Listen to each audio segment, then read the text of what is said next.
चरितं देवदेवस्य महादेवस्य पावनम् अपारं परमोदारं चतुर्वर्गस्य साधनम्।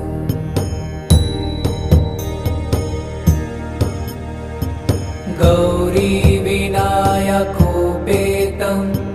पञ्चवक्त्रं त्रिनेत्रकम् शिवं ध्यात्वा दशभुजं शिवरक्षां पठेत्।